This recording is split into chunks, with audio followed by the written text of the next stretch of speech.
Homeless youth are a hidden population. They're on the move and they often distrust or avoid service agencies.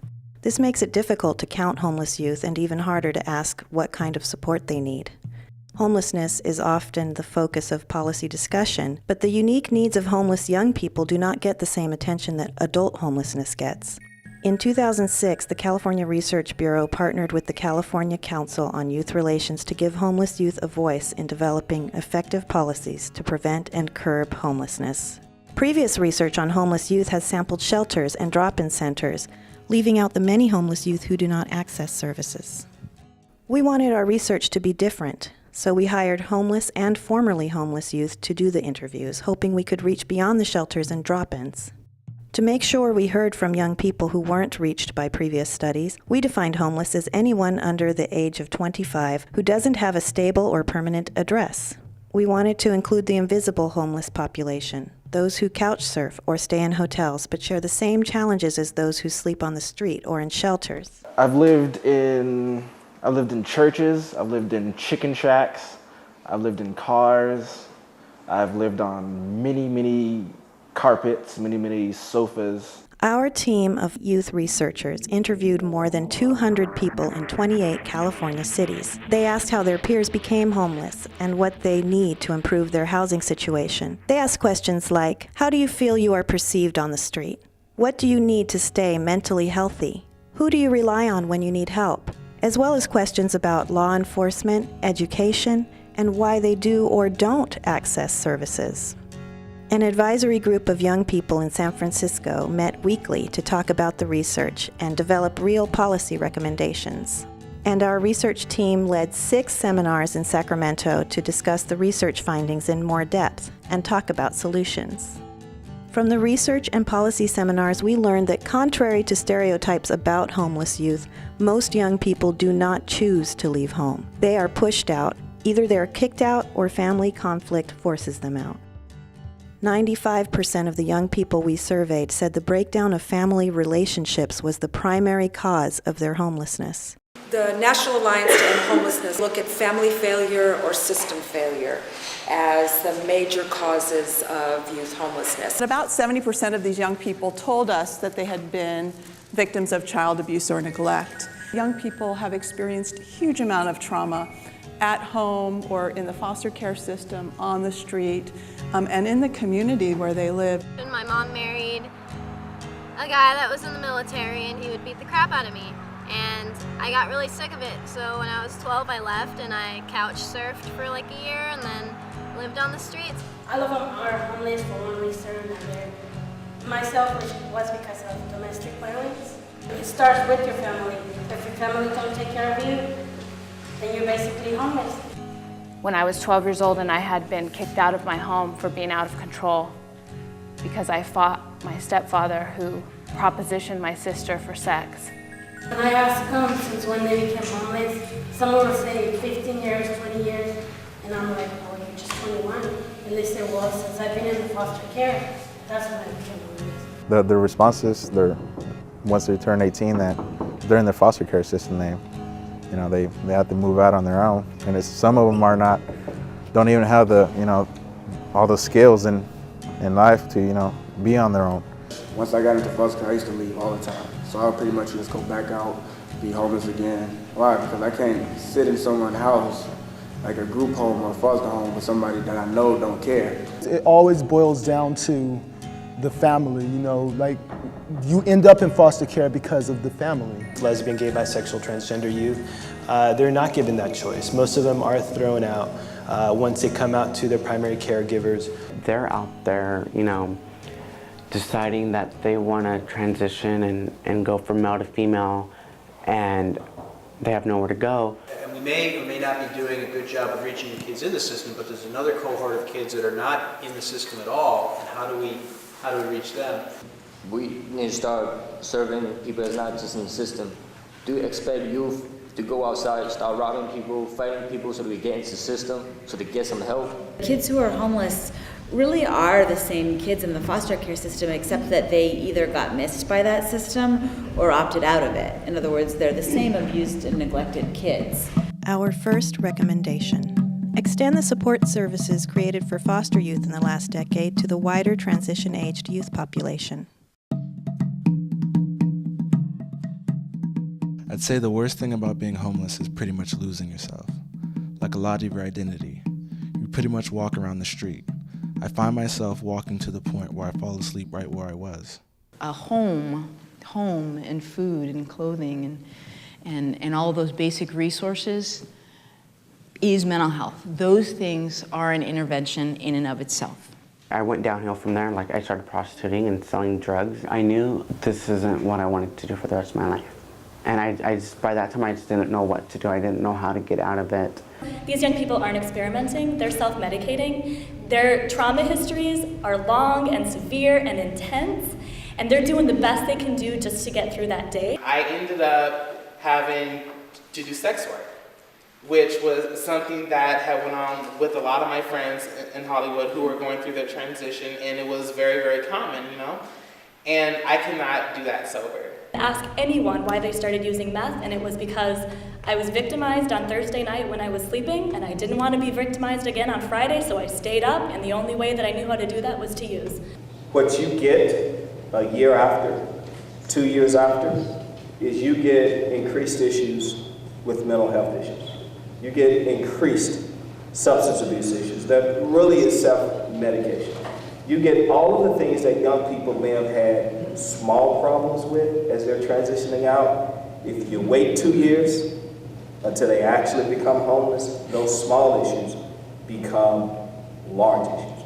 The reason why they become bad and bad to the community is because they need to struggle what they need. So when police hassle us, give us bad time and say because we did bad stuff, is because we can't support ourselves. Young people cited the criminalization of being homeless as exacerbating their instability by keeping them on the move and making it that much harder for them to find stable housing. In Los Angeles, every single one of the youth in the focus group that we held there had been ticketed for a quality of life offense. And the great majority, needless to say, did not pay these tickets because, as they pointed out, we're homeless. We don't have money to pay the tickets. And that often eventually led to garnishment of wages and often arrest. I was working at Citibank. I had a bank account with Washington Mutual. I had over $900 saved up. I was really going for my apartment.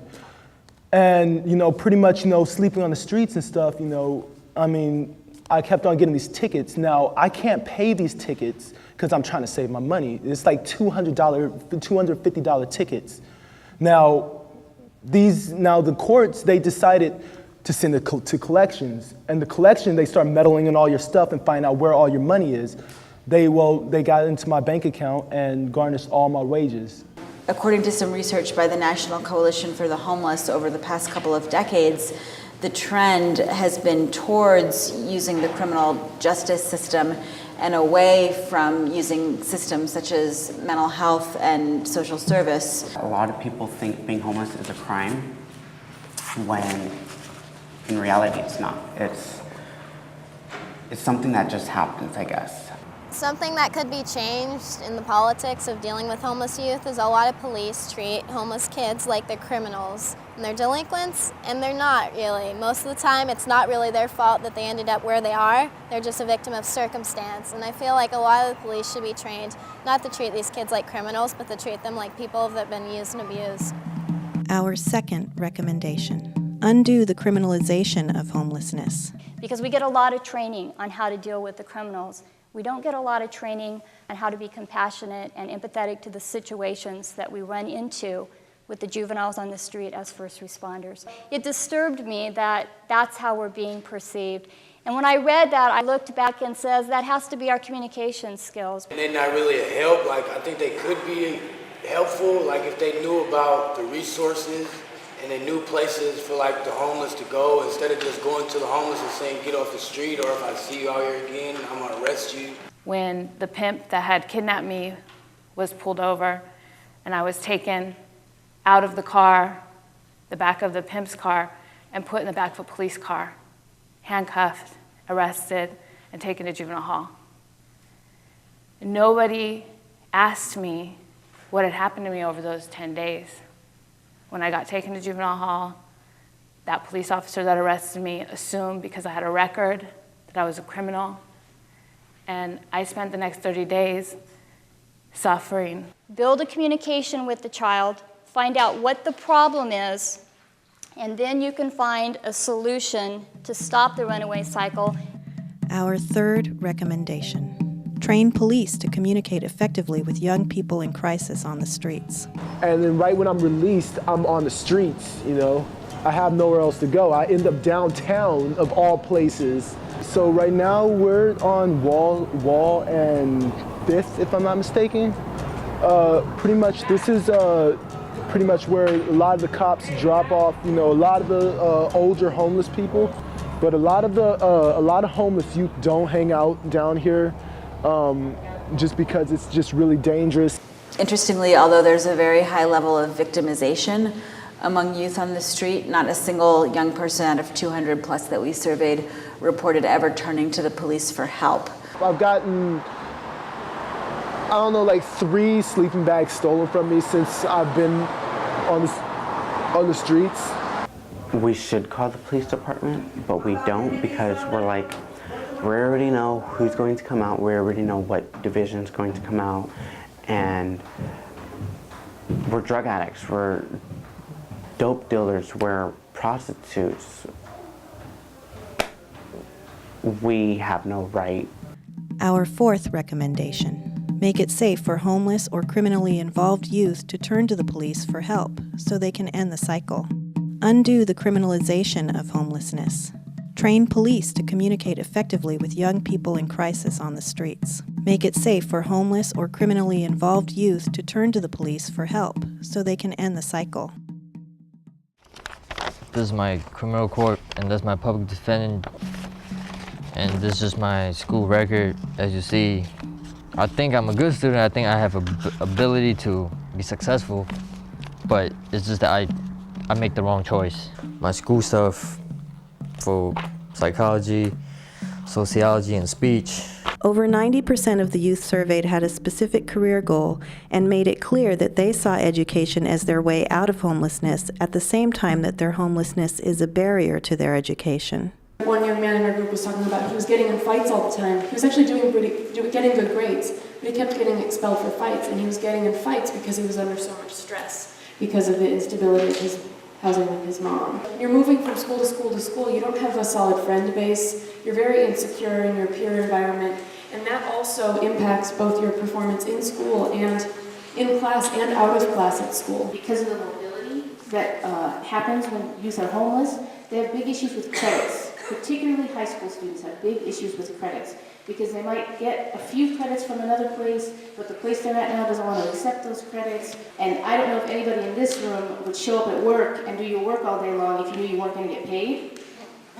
So I don't know why we expect teenagers to show up at school and go to school all day long even though they're not going to get credit. Try that role for your senior year? I had a San Jose High Academy, and what happened, the counselor over there, he looked over my credits, and he told me because of my age at the time, I was 18, barely turned 19. At that time, I was only about 48 credits away from graduation. And what happened with that, he said, San Jose High doesn't accept no fifth-year seniors just because of my age. We had kids that were just hanging around and weren't going to school. And while, the school said they had systems, one of the nice ways of dealing with homeless kids is to put them on independent study, which is often called home study, which is really a cute way when you're saying to a kid that doesn't have a home, oh, you can go home and do your school at home. The McKinney-Vento Act was passed in 1987, and it was part of a very large federal law meant to deal with a lot of different areas of homelessness. And there was one small part of that law that was meant to deal with education. It's designed to give schools the flexibility to make sure that children and youth who are experiencing homelessness can enroll in school, that they can get there every day, and that they can have the support they need to succeed and to meet their goals. Our fifth recommendation. Fully implement the McKinney-Vento Act so homeless students get support to stay in school, such as credit transfer programs and resources such as lockers, showers, and transportation vouchers. When we've gone to these schools to get access to them and have said, your school has 240 homeless youth and we'd like the lists, and we hear it's the reason why and this is the sort of thing, more often than not, the response we found was, really? We have 240 homeless youth in our school? Wow, I didn't know that. I think a good point is homeless children don't want to be recognized. I know I didn't. I just kind of sat there in the background. Nobody really wants to go up to anybody and say, I'm homeless. Sharday did not want to go to school, and one of the reasons she didn't want to go to school is because she wasn't able to take a shower in the morning. And it's kind of like one of those things where you go, duh. I mean, if I couldn't take a shower in the morning, I wouldn't want to go out of the house. Our sixth recommendation. Be aware of the stigma and barriers that discourage homeless youth from asking for help or attending school. Very few of them said anything specific to school in answer to the question, what kind of support would you need to stay in school? What they needed to stay in school was what they needed, period. You can't solve the educational problems of homeless youth and still leave them on the street. Fully implement the McKinney-Vento Act so homeless students get support to stay in school, such as credit transfer programs and resources such as lockers, showers, and transportation vouchers. Be aware of the stigma and barriers that discourage homeless youth from asking for help or attending school. This is Hollywood Boulevard right here.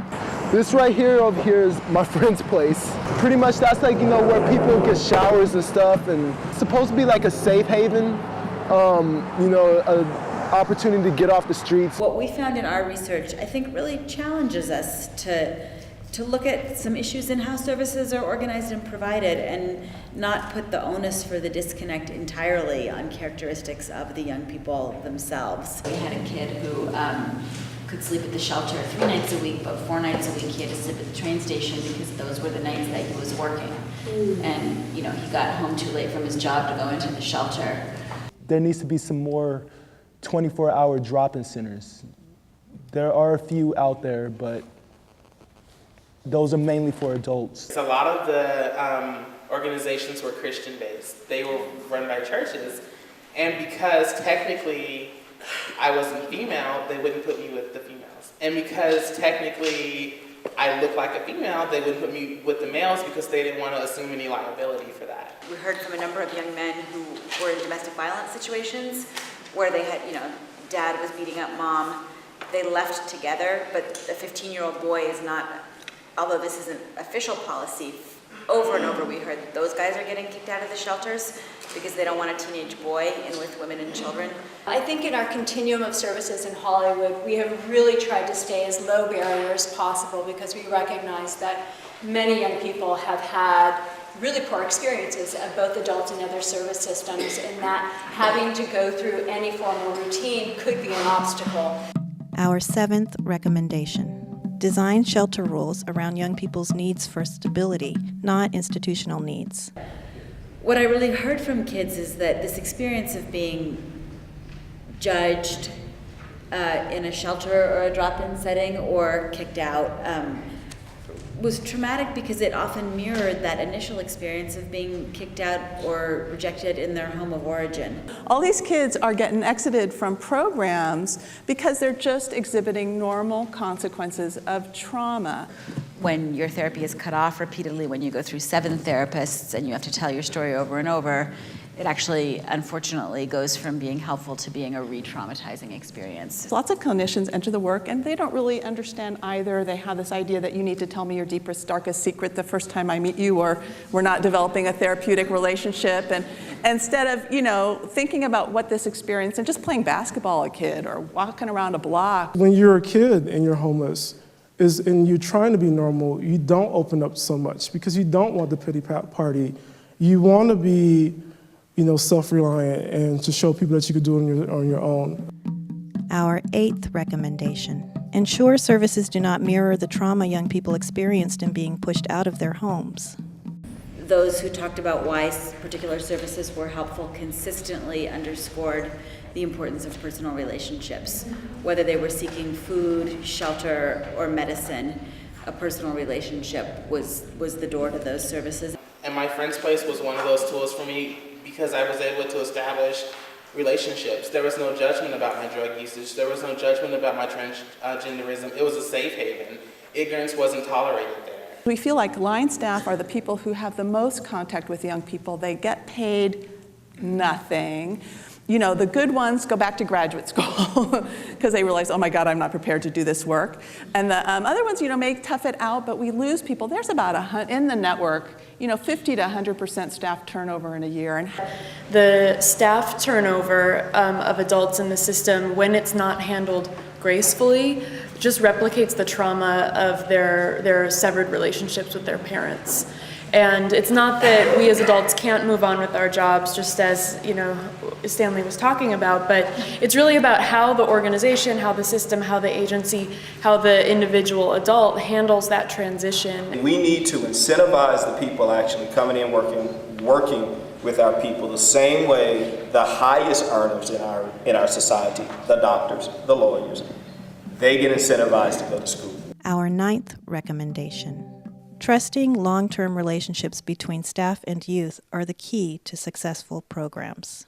Like the shelters is really like, you go there and you have a place to sleep, but they don't prepare you for being on your own.